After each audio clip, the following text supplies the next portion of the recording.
កំពុងតែដេកនៅលើគ្រែតាមម្នាក់ឯងសុកស្រាប់តែមានមនុស្សស្រីពស់ធំម្នាក់ដើរចូលមកក្នុងបន្ទប់របស់គាត់រួចចាប់ផ្ដើមផ្ដួលខ្លួនដេកនៅចំពីមុខគាត់នឹងតែម្ដងទាំងអស់គ្នាពេលដែលផ្ដួលខ្លួនដេកនៅលើឥដ្ឋហ្នឹងណាមនុស្សស្រីពស់ធំម្នាក់នឹងបញ្ឈរជង្គង់ទាំងសងខាងហើយស្រែកលឺថាឈឺពោះខ្លាំងណាស់ស្រាប់តែពេលហ្នឹងគឺមានឈាមច្រើនខ្លាំងមែនតើហូរចេញពីទ្វារមាសរបស់មនុស្សស្រីម្នាក់ហ្នឹងហើយឈាមដែលហូរចេញមកហ្នឹងគឺមានសភាពពណ៌ខៀវលាយខ្មៅហើយក៏មានឆ្លឹងមានតកៅវាចេញពីក្នុងនឹងដែរទាំងអស់គ្នាសភាពចេញមកគាត់ថាវាគួរឲ្យខ្លាចនិងគួរឲ្យខ្ពើមនឹងឯងចំពោះរឿងរ៉ាវដែលគាត់បានចែកម្លែកមកនេះគាត់នឹងឈ្មោះថាបងសិតប្រាប់ថារឿងរ៉ាវមួយនេះវាគឺជារឿងរ៉ាវដែលគាត់បានជួបប្រកបតែម្ដងកាលពីឆ្នាំ2022គាត់ថាពេលហ្នឹងគឺនៅម៉ោងប្រហែលជាខ្ទង់6ល្ងាចពេលដែលគាត់ចេញពីធ្វើការភ្លាមគាត់ក៏បានបាក់ឡានពីកន្លែងធ្វើការរបស់គាត់ត្រឡប់ទៅស្រុករបស់គាត់វិញនឹងឯងទាំងអស់គ្នាដោយសារតែអីម៉ាក់របស់គាត់តែមកថាមានការនៅពេលព្រលឹមឡើងអញ្ចឹងដោយសារតែគាត់ចង់ងើបទៅពីព្រឹកគាត់ក៏ទៅពីយប់តែម្ដងទៅអញ្ចឹងគាត់ថាពីពេញទៅស្រុករបស់គាត់ហ្នឹងគឺអាចថាជាប្រហែលជាខ្ទង់6 7ម៉ោងអីដែរវារឿងឆ្ងាយដែរអញ្ចឹងណាតាមដែលគាត់គិតគាត់ថាអាចដល់ខេត្តរបស់គាត់ដល់ទីរួមខេត្តឬក៏ដល់ផ្ទះរបស់គាត់ហ្នឹងគឺនៅម៉ោង2ម៉ោង3ភ្លឺនឹងឯងទាំងអស់គ្នាអញ្ចឹងគាត់ក៏ជិះទៅគាត់ថាបើសិនជាគាត់ជិះម៉ូតូវិញគាត់ទៅទាំងយប់ទេតោះតែព្រឹកគាត់ទៅសារគាត់មានឡានខ្លួនឯងអញ្ចឹងណាទើបគាត់ត្រូវជិះឡានទៅតែម្នាក់ឯងអញ្ចឹងទៅអញ្ចឹងពេលដែលគាត់ជិះទៅទាំងអស់គ្នាគាត់ថាតាមផ្លូវគឺធម្មតាទេពីពេញទៅរហូតដល់ជាបានពាក់កណ្ដាលផ្លូវតាមផ្លូវហ្នឹងទាំងអស់គ្នាគាត់ថាចាប់ដើមស្ងាត់ទៅហើយក៏ស្រាប់តែកង់ឡានរបស់គាត់ហ្នឹងនៅសុកផ្ទុះបែកហ្មងទាំងអស់គ្នាតែសំណាងល្អកន្លែងផ្ទុះបែកហ្នឹងគឺវានៅចំដូចថាមានផ្ទះគេខ្លះទៅហើយក៏មានទស្សនៈខ្លះអីខ្លះអញ្ចឹងទៅអញ្ចឹងពេលហ្នឹងគាត់ក៏រៀងធូរចិត្តវិញអញ្ចឹងដោយសារគាត់ថាចេះបើសិនជាកង់បែកអញ្ចឹងហើយក៏មានតែទស្សនៈសិនអញ្ចឹងទៅអញ្ចឹងក៏របៀបថាទៅកន្លែងទស្សនៈនៅចិត្តនៅជាងគេនេះទៅប្រាប់គេថាឡានគាត់មានបញ្ហាមានអីចឹងណាគេក៏ឲ្យកូនចៅរបស់គេនឹងមកជួយរុញឡានគាត់ហ្នឹងចូលទៅក្នុងទស្សនៈមួយហ្នឹងទុកនៅចំណតឡានរបស់គេចឹងទៅទស្សនៈមួយហ្នឹងគឺមានសភាពរាងចាស់ដែរទាំងគ្នាហើយក៏មានបុគ្គលិកអាចជាខ្ទង់3ទៅ4នាក់ឯងដែរប៉ុន្តែជាភេទទស្សនៈនៅតាមខេត្តរបៀបមិនខេត្តមានរមណីយដ្ឋានឬក៏មានកន្លែងដើរលេងអីទេអញ្ចឹងជារឿយទស្សនៈតាមគាត់ស្មានណាគាត់គិតថាមកយប់ចឹងអាចមានភ្ញៀវម្ដេចតែ2ទៅ3នាក់អីចឹងទៅអញ្ចឹងគាត់ក៏មិនសូវគិតច្រើនដែរបុគ្គលិកគេក៏មកជួយស្រុតដៃស្រុតជើងគ្នាអញ្ចឹងណារុញឡានរបស់គាត់ទៅដាក់នៅក្នុងចំណតដែលក្នុងចំណតចតរបស់ទស្សនៈរបស់គេហ្នឹងចតឡានរួចហ្នឹងគឺប្រហែលជាខ្ទង់មកជិត10យប់ហើយអញ្ចឹងគាត់ក៏ចាក់កក់បន្ទប់កៅអីចឹងណាអញ្ចឹងបន្ទប់ដែលគាត់ដេកគឺនៅជាន់ទី2គាត់ថាផ្លូវឡើងទៅបន្ទប់ទស្សនៈដែលគាត់ដេកហ្នឹងគឺរឿងស្ងាត់ទាំងអស់គ្នាហើយដូចគាត់គិតចឹងនៅក្នុងហ្នឹងគឺអាចថាមានភ្ញៀវប្រហែលជាខ្ទង់2ទៅ3នាក់ឬក៏3 4នាក់អីចឹងទៅព្រោះអីគាត់ថាកន្លែងចតឡានហ្នឹងគឺមានឡានមួយម៉ូតូមួយហើយម៉ូតូហ្នឹងក៏មិនត្រឹមថាម៉ូតូរបស់បុគ្គលិកឬក៏ម៉ូតូរបស់ភ្ញៀវដែរគាត់ដឹងទេណាគាត់ចាប់ដល់ច្រើនទេអញ្ចឹងគាត់ក៏ឡើងទៅក្នុងបន្ទប់របស់គាត់ទៅបន្ទប់ដែលគាត់ដេកហ្នឹងគឺអាចថាមានសភាពរាងចាស់តែដូចនិយាយចឹងទាំងអស់គ្នាបន្ទប់ស្ថានទស្សនៈដែលគាត់ដេកហ្នឹងវាមិនមែនជាបន្ទប់បណ្ឌិតឬក៏របស់ប្រើប្រាស់ថ្មីគឺអត់ទេតុទូកៅអីគឺរៀងចាស់អីចឹងណាជាពិសេសគឺភ្លើងក្នុងបន្ទប់ហ្នឹងគឺមិនសូវជាភ្លឺប្រហែលទេគាត់ក៏ចាប់ដើមមុជទឹកមួយអីចឹងបែបដេកលើក្រែចឹងណាហើយសារគាត់ដេកក្នុងបន្ទប់តាមឯងផងគឺគាត់អត់ស្លៀកពាក់កៅអៅទេមុជទឹករួចជូតទឹកខ្លួនឲ្យស្អាតរួចក៏បាក់ម៉ាស៊ីនត្រជាក់រួចដើរឡើងទៅលើក្រែដេកទាំងស្អាតហ្នឹងទៅអញ្ចឹងពេលហ្នឹងគាត់ក៏ដើរឡើងលើក្រែហ្នឹងហើយ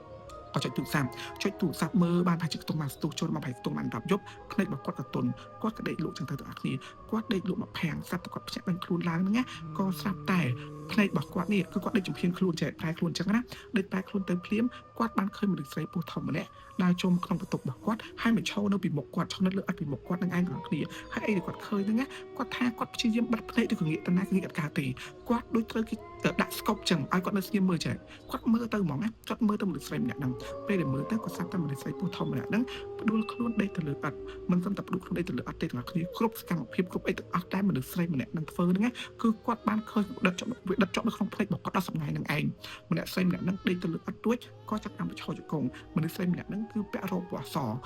សគឺត្រឹមវាថាត្រឹមកពួនជើងទាំងគ្នាហើយក៏វាថាផ្ដួលខ្លួនដេកហើយចាប់ប្រឈរវាប្រឈរជាមួយនឹងសងខាងដូចមនុស្សស្រីខាត់កូនចឹងហើយចាប់តាមស្រែកឈឺពោះអូយស្រែកឈឺពោះអូយប៉ុន្តែភ្នែកគឺសម្លឹងមើលមកគាត់ហើយគាត់ជឿជាក់ថាអីដែលគាត់ឃើញហ្នឹងណាម្នាក់ស្រីម្នាក់ហ្នឹងមិនមែនជាមនុស្សធម្មតាទេព្រោះគាត់ជឿនៅក្នុងបន្ទប់ហ្នឹងវាមិនជាបន្ទប់មន្ទីរពេទ្យវាជាបន្ទប់ទស្សនៈដែលគាត់ដេកហើយក៏អត់មានពីណាគេចេញចូលបានដែរតែបែរជាមានមនុស្សស្រីមកបង្កើតកូនមុខគាត់ចឹងវិញចឹងគាត់ជឿជាក់ច្បាស់ថាមនុស្សស្រីម្នាក់ហ្នឹងគឺជាវិញ្ញាណនឹងឯងហើយគាត់ព្យាយាមបិទភ្នែកទាំងអស់គ្នាភ្នែករបស់គាត់គឺរឹងខ្លាំងមែនតើរឹងរបៀបថាដូចគេយកស្អីមកទល់ភ្នែកឲ្យបិទចឹងណាហើយសូម្បីតែប្រែខ្លួនទៅផ្សេងគាត់កើតដែរដូចឲ្យគាត់មានថាគាត់ដេកមើលហេតុការណ៍មួយហ្នឹងអញ្ចឹងណាគាត់ក៏ស្រឡឹងមើលទាំងអស់គ្នាតែបន្ទឹកភ្នែករបស់គាត់គឺហូរចេញមកហើយដោយសារតែគាត់ខ្លាចនឹងងាប់ខ្លួនតែគាត់ធ្វើអត់កើតគាត់ដេកប្រែដៃគាត់ក្តាប់ជាប់រហូតហ្មងស្រឡឹងមើលមនុស្សស្រីម្នាក់ហ្នឹងក៏ចាប់តាមឈឺពោះហើយស្រែកខ្លាំងទៅក៏មានក្មេងហ្នឹងទាំងអស់គ្នាវាចេញពីក្នុងរ៉ូបរបស់មនុស្សស្រីម្នាក់ហ្នឹងវាចេញមកទាំងអស់គ្នាក្មេងម្នាក់ហ្នឹងណា គាត់បានឃើញរូបរាងច្បាស់ស្បែករបស់វាគឺជ្រាវជ្រួញភ្នែករបស់វាឡើងក្រហមហើយពេលដែលវាច្បាស់វាសើចយកហើយមានឈាមហូរចេញពីក្នុងទ្វារមានរបស់មួយស្រីម្នាក់ហ្នឹងហើយឈាមដែលហូរចេញមកហ្នឹងបងប្អូនគឺជាប្រភេទឈាមលាយវាថាពណ៌ខៀវពណ៌អីចឹងណាទាំងនៅក្នុងបន្ទប់ហ្នឹងគឺភ្លើងដែលគាត់ប្រើពេលដេកហ្នឹងគឺភ្លើងពណ៌ពង្វាន់ទេតែគាត់អាចឃើញសភាពឈាមហ្នឹងបានច្បាស់ថាឈាមហ្នឹងគឺពណ៌ខៀវមានកតិចមានអីចេញមកតាមហ្នឹងទៀតដូចជាតកើបន្តិចឆ្លើងបន្តិចស្អីតិចគឺវាល្ងើមពេញហ្នឹងឯងបងប្អូនគាត់ថាគាត់ញ័រខ្លាំងណាញ័រខ្លាំងរហូតដល់គាត់គិតថាចឹងបើសិនជាទឹកដោះមិនអាចថ្លៃសូមជួយគាត់កិច្ចផុតពីគ្រោះលើកហ្នឹងផងគាត់ក៏ព្យាយាមនិយាយថាសោតធម៌តិចតួចចឹងទៅរំលឹកគុណដល់ម្ដាយរបស់គាត់ចឹងទៅក៏ស្រាប់តែគាត់ហ្នឹងណានិយាយថាកម្រាស់ខ្លួនបានពេលដែលគាត់កម្រាស់ខ្លួនបានភ្លាមហេតុការណ៍ដែលគាត់ឃើញមុនហ្នឹងគឺលេងទៅអស់លេងអត់មានឃើញអីទេគាត់ក៏ក្រោកពីលើក្រែគាត់ព្យាយាមធ្វើខ្លួនស្ងប់ទាំងអស់គ្នាធ្វើខ្លួនស្ងប់ខ្លាំងមែនតើទាំងតែពេលហ្នឹងមកពី10ជប់ណាគាត់ធ្វើខ្លួនស្ងប់ខ្លាំងអញ្ចឹងទៅគាត់រៀបចំខ្លួនរៀបចំអីពាក់ខាពាក់អីអញ្ចឹងទៅគាត់ដើរចេញពីក្នុងបន្ទប់ហ្នឹងអត់បញ្ញាពីទាំងអស់គ្នាគាត់ដើរចេញមួយគាត់អត់ព្យាយាមធ្វើខ្លួនឲ្យចេញមកខ្លាចអីទេគាត់ថាចេះពពួកអស់ហ្នឹងបើសិនជាគាត់កាន់ធ្វើខ្លួនខ្លាចវានឹងកាន់តែធ្វើបាបគាត់លងបន្លាចគាត់អញ្ចឹងទៅគាត់ព្យាយាមធ្វើធម្មតាស្លៀកពាក់មួយរួចក៏ដើរចុះពីទស្សនៈវិញពេលដែលគាត់ដើរចុះមកវិញក៏បងស្រីម្នាក់ដែរដែលកាត់កោទាំងអស់គ្នា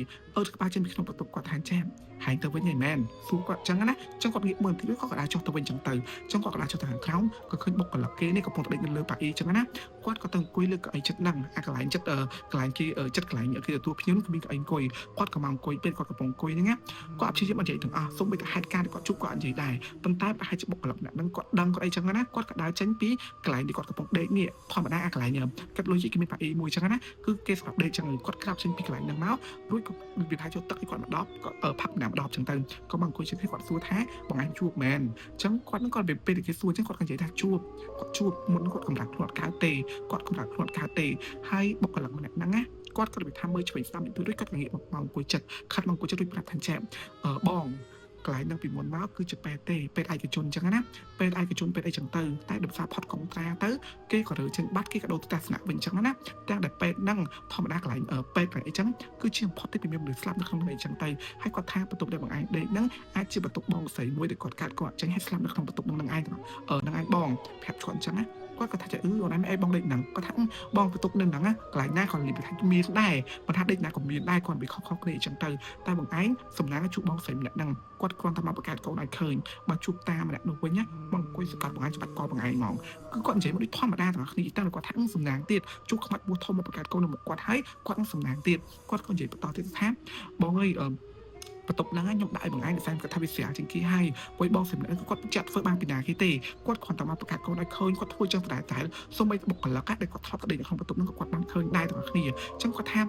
ផ្ទះស្នាក់មួយហ្នឹងនេះពីមុនមកគឺជារបៀបថាជាពេទ្យទេហើយដូចនិយាយចឹងទាំងអស់គ្នានៅក្នុងមន្ទីរពេទ្យវាតែមានរឿងជាចឹងកាត់ឡើងមនុស្សស្លាប់នៅអីចឹងទៅវិញ្ញាណខ្លះគាត់ទៅចាប់ចិត្តតែវិញ្ញាណខ្លះទៀតទៅក៏អត់ទៅទេទាំងអស់គ្នាអានេះគឺជាអីដែលគាត់បានជួបប្រទះគាត់ចែកលេខមកខ្ញុំមិនដឹងថាតើសំរឿងនេះអ្នកទាំងអស់គ្នានៅទទួលបានអារម្មណ៍ខ្លះទេប៉ុន្តែសម្រាប់ខ្ញុំគឺពេលខ្ញុំស្ដាប់ហើយខ្ញុំមានអារម្មណ៍ថាខ្លាចទស្សនៈខ្លាំងតែនដោយសារអីយើងអត់បានដឹងទេថាតើប្រវត្តិទស្សនៈអស់ហ្នឹងពីមុនមកគឺជាកន្លែងអីគេអ្នកទាំងអស់គ្នារឿងចែកលេខមានតែប៉ុណ្្នឹងទេបើសិនអ្នកទាំងអស់គ្នាចែកលេខកុំភ្លេចឆាតមកក្នុងខាងអាជីពខ្ញុំផង